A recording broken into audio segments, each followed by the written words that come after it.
Beberapa waktu lalu teman-teman masih ingat ya, ada berita tentang pasangan yang mau menikah namun H-3 batal gara-gara mempelai perempuan meminta mahar berupa sertifikat tanah.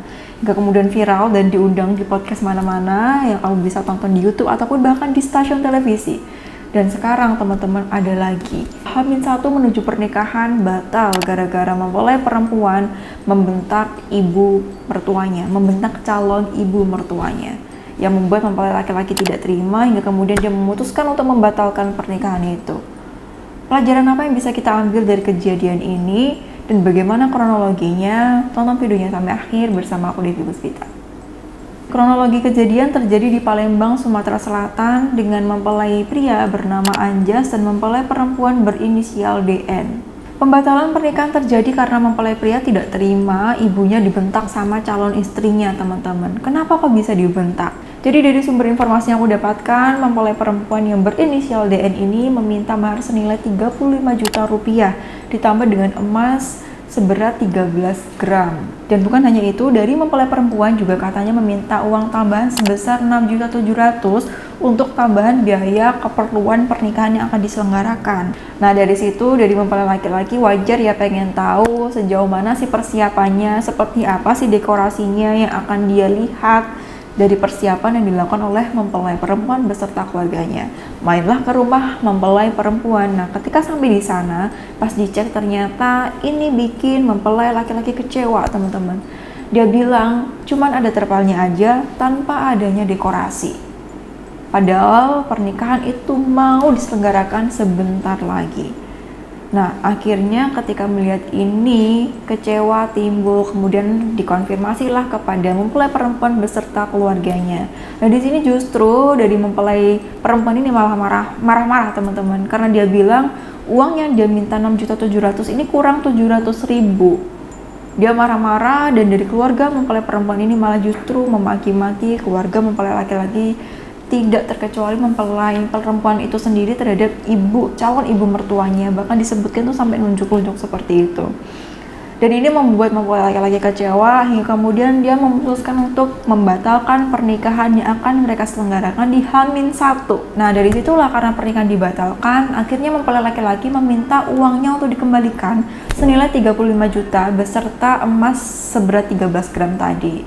Namun apa respon dari mempelai perempuan? Respon dari mempelai perempuannya malah diam saja dan tidak mengembalikan uang 35 juta itu.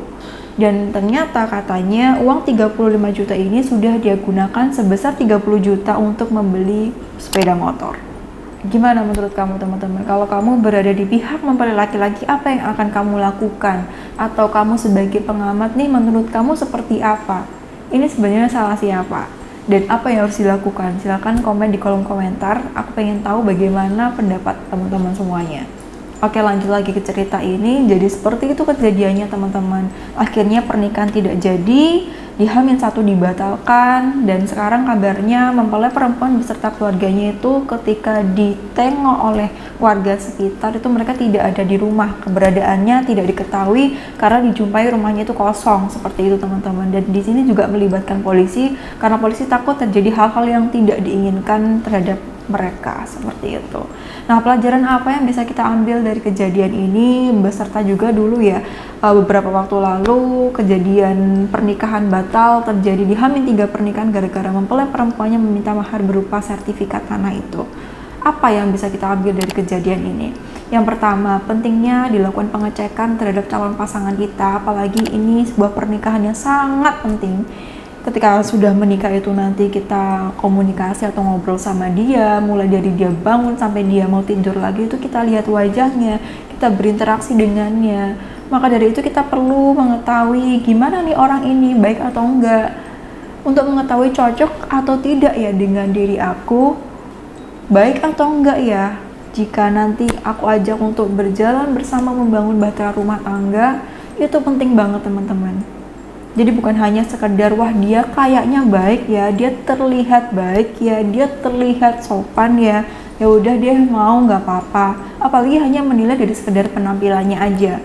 dia terlihat cantik, dia terlihat tampan tanpa mengecek bagaimana kepribadiannya, bagaimana perilakunya. Karena ini penting banget teman-teman. Banyak sekali yang memutuskan, iya aku mau nikah dengan orang ini hanya karena melihat dari penampilannya aja, atau hanya karena apa yang terlihat dari dia aja di depannya.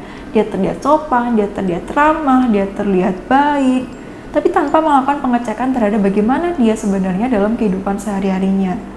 Tidak dicek dengan lingkungan sekitarnya, tetangga-tetangganya, tidak dicek dengan kehidupan sehari-harinya itu dia gimana, tidak dicek bagaimana dia menurut orang-orang terdekat dan sebagainya, sehingga asal iya aja dan akhirnya menimbulkan kekecewaan dan penyesalan ketika setelah menikah baru kebongkar sifat aslinya. Jadi pengecekan itu wajib banget dilakukan. Nah, di dalam kisah ini disebutkan ternyata mempelai laki-laki dan perempuan ini selama menjalin hubungan tuh mereka LDR, teman-teman. Jadi komunikasi itu kebanyakan by phone, by media aja, sehingga di sini minusnya adalah kita tidak bisa mengetahui gimana dia sebenarnya, apalagi jika tidak disertai dengan pengecekan yang aku bilang tadi. Orang kalau ngechat, orang itu kalau telepon, apalagi dengan orangnya dia kehendaki, dalam hal ini adalah calon suami atau calon istri, banyak yang banyak sekali yang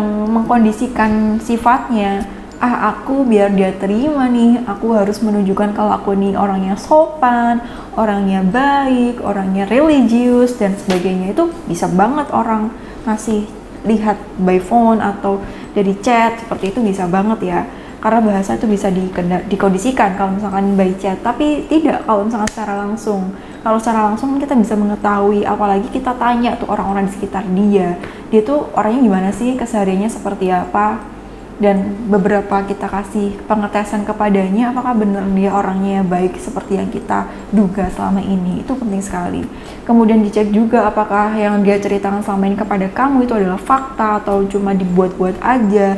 Itu juga harus dicek, bahkan sampai ke pendidikannya. Dia bilang dia lulusan sekolah inilah, dia bilang dia itu dapat predikat seperti inilah di pekerjaannya atau di universitasnya dan sebagainya. Itu bahkan harus dicek, teman-teman.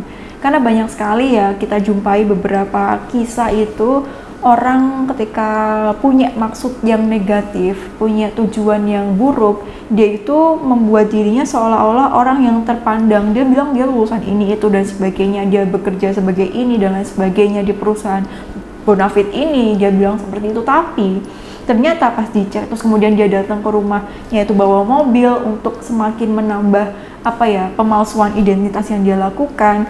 Tapi ternyata setelah menikah, zong, semua itu hanya tipuan belaka. Banyak banget yang terjadi seperti itu. Karena apa? Karena hanya percaya terhadap apa yang tampak di depan aja. Jadi teman-teman, kita wajib melakukan pengecekan terhadap calon pasangan yang akan kita nikahi ya.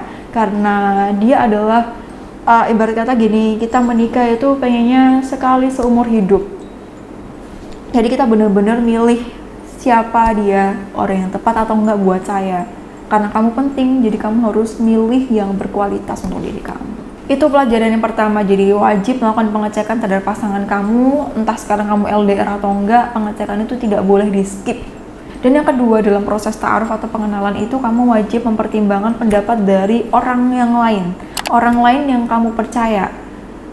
Tujuannya apa? Agar penilaian yang kamu berikan terhadap calon pasangan kamu ini tidak bersifat subjektif, dipengaruhi sama perasaan cinta, dipengaruhi sama perasaan suka kamu ke dia, hingga akhirnya yang seharusnya kelihatannya warna putih atau warna apa gitu terlihat warna lain, soalnya kamu udah terlanjur suka sama dia. Banyak yang terjadi seperti ini. Ketika dia hanya melibatkan penilaian dari dirinya saja, kemudian ada orang lain yang memberikan fakta-fakta yang itu benar banget, dia tidak menerima itu gara-gara dia terlanjur cinta atau bucin terhadap calon pasangannya, hingga kemudian akhirnya timbul penyesalan. Ternyata apa yang dikatakan orang-orang tentang dia itu benar, kayak gitu. Jadi kita wajib melibatkan penilaian dari orang yang kamu percaya, orang yang benar-benar sudah kamu pastikan baik, yang amanah, untuk memastikan penilaian yang objektif. Gitu, agar ini tidak dipengaruhi sama perasaan kita yang seringkali salah gitu ya teman-teman. Apalagi kalau udah terlanjur cinta atau terlanjur suka, itu kalau misalkan udah kelihatan buruk, mau se-Indonesia bilang dia tuh buruk, udah ada faktanya sekalipun, otak itu menyangkal, enggak kok, bukan otak ya, perasaan kita tuh menyangkal, enggak kok dia baik kok, kamu paling salah lihat dan sebagainya gitu. Itu bahayanya. Jadi libatkan orang yang kamu percaya dan amanah dalam hal ini untuk juga menilai calon pasangan kamu ini gimana sih, dan disertai tadi ya survei ke lingkungan sekitarnya, gimana menurut orang-orang sekitar orang ini itu, seperti itu. Kemudian yang ketiga, ini sebenarnya urutan yang pertama, yaitu sholat istiqoroh untuk kamu yang muslim. Sebelum kita melangsungkan pernikahan, jauh-jauh hari itu kita sudah sholat istiqoroh, kita sudah minta petunjuk sama Allah, dengan posisi hati kita lapang dan terbuka untuk menerima petunjuk yang Allah berikan. Doanya itu, ya Allah pokoknya sama dia, ya Allah, bukan seperti itu, tapi doanya, ya Allah jika dia memang yang terbaik buat saya, mohon untuk permudahkanlah jalan kami menuju pernikahan, ibadah yang baik. Namun jika dia bukan yang terbaik buat saya, berikan kelapangan terhadap hati saya untuk menerima fakta yang kau berikan, dan nikahkan saya dengan orang yang lebih baik untuk saya saat ini dan di masa depan. Doanya bisa seperti itu. Jadi doanya itu bukan bersifat memaksa kepada Allah, ya Allah pokoknya orang ini, kalau nggak orang ini aku nggak mau. Jangan seperti itu ya teman-teman, karena kita nggak ada yang tahu ya yang terbaik buat diri kita itu seperti apa. Barangkali yang menurut kita itu baik banget buat diri kita saat ini, Allah punya yang lebih baik lagi buat kita, yang lebih cocok, yang lebih apa ya, lebih lagi buat kita daripada orang yang menurut kita ini, oh orang ini deh kayaknya. Karena kita tidak punya pengetahuan tentang diri kita di masa depan, dan Allah yang tahu segalanya lebih baik daripada kita tahu tentang diri kita sendiri. Kemudian yang terakhir, ini penting banget. Jika ada permasalahan dalam hubunganmu dengan calon pasangan kamu atau dalam proses pernikahan kamu yang seperti ini, kita berdoanya sih aman, dilancarkan, diberi kemudahan. Namun jika ujian itu dialami oleh seseorang, jangan kamu ini publikasikan ke sosial media dan kemudian menjadi konsumsi publik, karena banyak sisi negatifnya daripada sisi positifnya. Untuk sisi yang lain, ada banyak orang yang bisa menjadikan ini sebuah pembelajaran kehidupan.